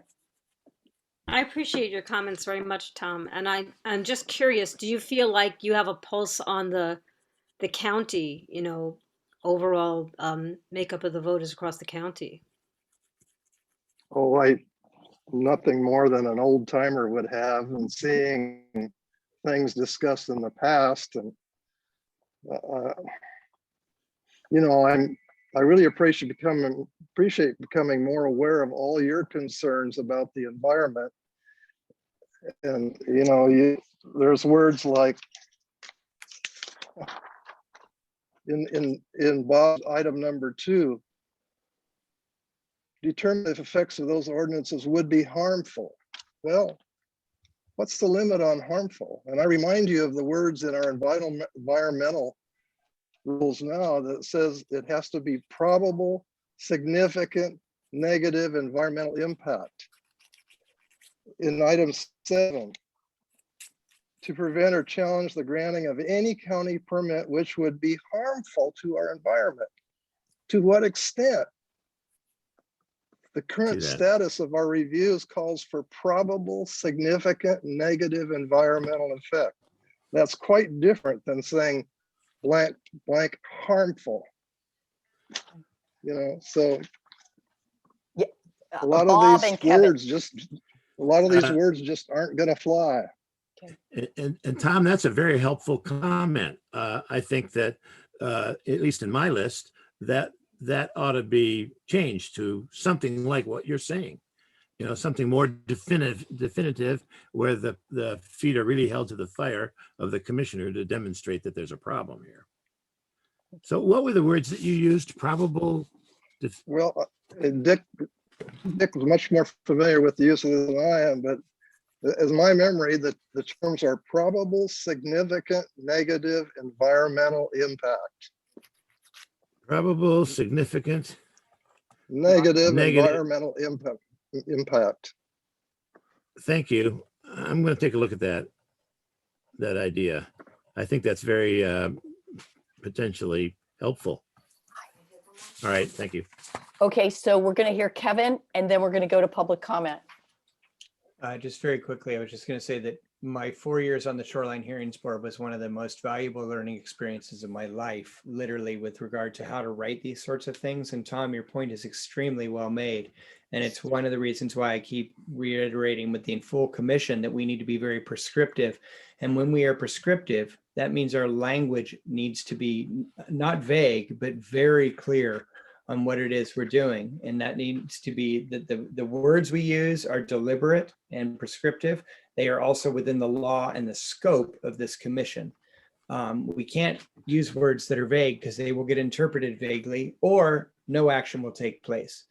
So that's another way of writing something that has no teeth, is by having it be able to be interpreted in numerous different ways. Okay, are we ready to go to public comment? Okay, and one of the members of the public had asked about the letter, and this was a letter that another member of the community wrote into the commission specifically to me and asked me to share. And that's what people are referring to. And I think, Alexandra, you have had some of those as well, that we've all, you've sent them in and we've shared them. So you've got your hand up and you'd like to say something. 3 minutes. I have more than 3 minutes worth of things to say, so I'll try to pick But something. maybe you could send them to us, okay? You could send Okay. something to us and I'll make sure everybody sees it. And Tom, Okay, so I'm not done though. No, I do just a want to second. say, okay, Tom, you have your hand up, so you want to put your hand down? So Oh, sorry, I will. okay, okay. Go ahead. okay, so the question about permitting strikes me that an individual permit, in terms of its ability to cause harm or good or whatever and be evaluated that way, is the same thing as trying to evaluate an individual chemical and whether it's toxic or not. The toxicity or the harm is relative to the context, and the context that we're sitting in is a large system. So each individual action might not in and of itself be the thing that tips the scale. It's just in the context of all of the other actions, all of the actions together tip the scale. So that is a concept that really isn't in the structure anywhere. Like, how do we do this? How do we evaluate these things in the whole context? And that was what Joe was talking about, wanting to establish what is the context in which we're making our development decisions. So I wanted to say, relative to this question of, well, is it going to get past the voters or not?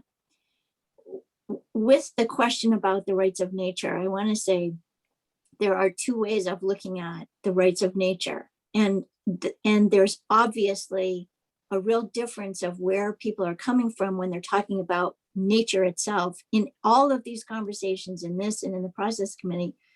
And it seems to me there's basically two ways of looking at it. One is, gosh, that bird over there has the right to lay eggs and have its young thrive and survive. That stream over there has the right to survive. And to me, even though I like that, personally, spiritually, I like that way of thinking about the world, but I don't think that that is sustainable in our current judicial system.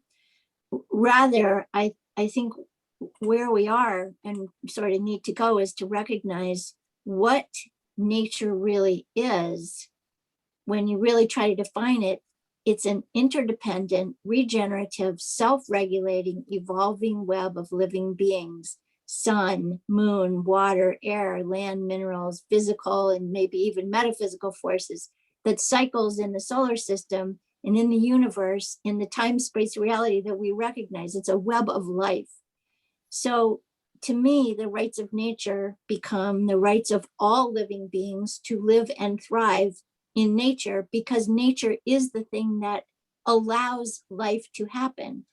When we try to pit, an individual right against a human right, because we're humans, the humans are likely to win. And our whole judicial system is set up that way. So I don't think that's going to survive. And that's, what's been voted down. But I think if all of us are thinking more in terms of, okay, we live in a big system, and the problem is that the cumulative effect of all of these individual actions appears to have knocked the entire system out of its ability to self-regulate and regenerate, to the point that we're experiencing climate change, and we're experiencing massive loss of species right now. Some people don't think that's a big problem, et cetera. But basically what I want to say is, when we're thinking about what are we doing, what position are we creating, I think it's if we're only looking at it in terms of, gosh, we need to reduce emissions, we're kind of missing the bigger context in, you know, in which all this is operating. We're trying to figure out, well, how is this going to survive politically? You know, but if we recognize, well, so much damage has already been done now that an individual action is only making things worse, but it couldn't be picked out at, you know, individually as the thing that's, you know, going to tip the scale. You know, that kind of thinking is where the problem is. And I don't necessarily have the solution other than to suggest that people really step back and think about, what is this thing, this nature that we're trying? Right. And I encourage you to maybe send us something more in writing that everybody can really review. Thank you. Will do. Thanks. Okay, are there other members of the public that would like to speak? Yes, Michelin. Hi, my name's Micheline Halliday. I live on San Juan Island. This meeting, I attend a lot of these meetings. This one always leaves me so unsettled. Last Saturday, I read an article in Islander's Voice, and I think it was from the office of David Chernoy, but I can't say for sure. Anyway, this is a quote from the article. It said, "We had a long discussion about the work of the CRC, the rights of nature, and vacation rentals. People are looking for a way to balance our environment with the need of folks to make a living." That's end quote. And my question after this that I thought of is, what folks? How many folks? I think the environment already has rights, but we just ignore that. We don't acknowledge that. Just like we ignored the people who lived on this continent before we got here. Just push it aside and take what we need. So if in my mind, the environment is not property, then the environment doesn't really owe a whole lot of people a living. And just how many people? Some of the people that make a living off this island, just because this quote was about vacation rentals, they don't even live here. And so the reason they're here and they think they can make money here is because of the environment here.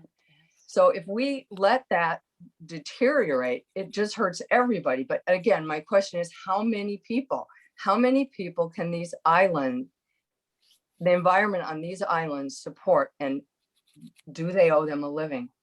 Okay, thank you. Thank you. And Ben, please go ahead. Hi, can you hear me? Yes.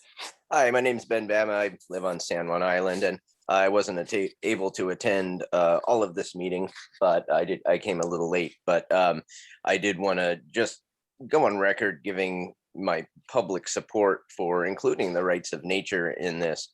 It is something I feel very strongly about, and I think that there are a lot of people that maybe feel as strongly as I do. I'd like to think there are. And just, sort of a few rambling thoughts on it. But I mean, in my view of the world, the world is kind of set up in nature to be lucratively profitable for a select few people. And it is viewed as property and property to profit off of. And I mean, not only the human economic situation is out of balance, it doesn't even take into account nature's imbalance that we're creating. And in that worldview of the environment being profitable, things are set up so that squeaky wheels, like the way I feel, it's very difficult to have a venue to be a squeaky wheel. There's not even a venue for it. And I feel like that I lost my train of thought. Hang on. I'm not good at public speaking. Even when I'm not showing my face and it's on. No worries. But so there's not a venue to be a squeaky wheel, and that's kind of how the bureaucracy just grinds along, and things don't get any better. There's not any real venue for outside voices. So, but I can tell you what I do have is I have the ability to vote on things, and I 100% support environmental issues. I would 100% vote for rights of nature, and that's my power, but I'm relying on you folks to bring that to the ballot. And because otherwise I can't vote on it if you don't bring it. So I just want to say that I fully support you incorporating that. And I just want you to know you have my support and you have my vote 100%. And I think there's a lot of other people here on these islands that would vote the same way I did and feel strongly about it. And then I want to follow up with a question is I haven't been able to attend all these meetings. This may have been covered, so forgive me if it's something that's common knowledge to everyone else, but the work that the Charter Commission is doing, is that going to be, is it just sort of a pass-fail situation where you present it and whoever is reviewing it says yes or no? Or is it sort of a give and take where things can get added on or taken off or modified to get it to pass? So that's my question. So Ben, we are privileged to have the chair of the whole Charter Review Commission on this committee. So I'm going to let him answer that for you because I think that's a good one for us to continue to tell the public. Okay, thank you. So this is Kevin Ranker. Okay, hi Kevin. Hi, Ben. So, and I want to also point out that typically we don't get into Q&A during public comment, just as a apologies process. No worries at all. But I think your question is really well made. I would also say that, Madam Chair, I'm not sure everybody agrees that it's a privilege to have me on your committee, but thank you for that. So Ben, the way it will work and the way it works by statute is that the Charter Review Commission will come up with recommendations. And our plan right now is that we will conclude our work by mid-June. And so all of our recommendations would be on the ballot this November. There is an option that we have that if we have continuing debate or discussions, we could split it and put forward some recommendations for this November's ballot, keep working and release another set of recommendations before December 31st, when our positions are formally null and void. And those would go on the 2022 ballot in November. But the way the process works is our recommendations go to the county council. The county council does not have the ability to alter our recommendations. They typically what they will do is hold public hearings and discuss our recommendations, and then they put them forward to the ballot in November with support of the auditor who runs our elections department. The parallel that can happen, it is not, and it is actually not, it is very unusual for this to take place, but legally it could happen. County council members can recommend additional or competing recommendations that would go on the ballot with ours. So we could put forward recommendations and then the county council would say, oh, we have a different idea that we'd like to put forward, and they have the prerogative and the authority to do that. In the past, there has been a very strong push from the public as well as charter review commissioners to the county council to not do that and respect the public process and the public vote. So particularly with regard to competing issues. I will say that when I was on the county commission and then the county council, and they were actually discussing my job of whether or not it should become part-time from full-time and go to 6 members instead of 3, I remained deadly silent. I did not say one word publicly because I didn't think that it was I didn't feel that it was appropriate for me to sway the public discussion in that manner. And I would hope that that's the direction that we had this time as well. But I do look forward to the county council having a thorough conversation and public hearings on our recommendations before they go to the public vote. I hope that answers your questions. Okay. And Thank you. Is there Yes. anyone else that's with us that would like, Steve, I see your hand. Yes. Hi, Steve. You're muted, so you'll need to There I unmute. am. There you go. You hear me now? Yes, you're good. Yeah, thank you. Thank you, Sharon. I guess all I want to say is that after throwing a little bit of a stink bomb under the bleachers with my letter, how much I really appreciate the entire commission and each of you as individuals, many of you I know and some I don't, for stepping up and subjecting yourself to this, because you in particular, I think in this group are taking something on in a very difficult time that is, just say, a long time in coming here in America, no matter where you live. And there is a very troubling storm on the horizon in terms of climate change. And we are all going to be whipped around by it unless we get smart about the way we live and where we live and all of that. And so you guys have got one heck of a job here. And I just wanted to tell you how much I appreciate that you're doing this. I'm very glad I'm not one of you. And so let me ask just a couple rhetorical questions just for your consideration at some point, and that maybe it'll come up in future discussions or whatever.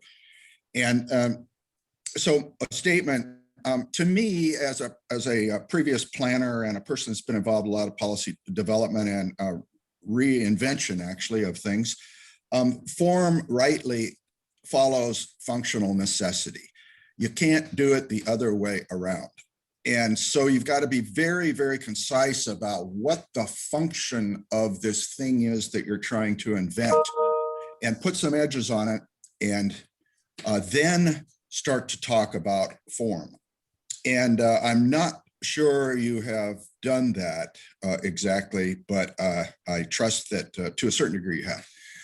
So the two rhetorical questions are, I haven't heard anything about a climate action plan, and I can't imagine any form, big idea, small idea, in between idea, or whatever. I can't imagine any of that functioning over time without a climate action plan of some kind to help drive things and to help clarify things. The second question is, I have to kind of assume that somewhere along the way, and I missed it, that you had a discussion. I didn't see it in the notes, but it probably had a discussion on Zoom about kind of rejecting the small idea of considering and discussing to any great extent having a super advisory committee to the existing council on climate and environment, as opposed to going to a new office, a new structure, a new commissioner, that sort of thing. So that's really all I wanted to throw out there, but I did want to say I appreciate the difficulty of what you're trying to do very much. And I thank you. And Steve, I will get back to you on some of those other questions. We are now 5 minutes over the time for the meeting. And I'm going to close the public comment. And I do not believe that we have any new business. And is there a motion to adjourn? I had a clarifying question for Steve. Is that appropriate? No, I'm going to respond to him. Okay. Yeah, go ahead. Since we have 5 minutes left, I was wondering. No, we don't. If We're at we might- 12:06. Never mind. Okay. Do we have a motion to adjourn? Yes, Sharon. Motion to adjourn. Second.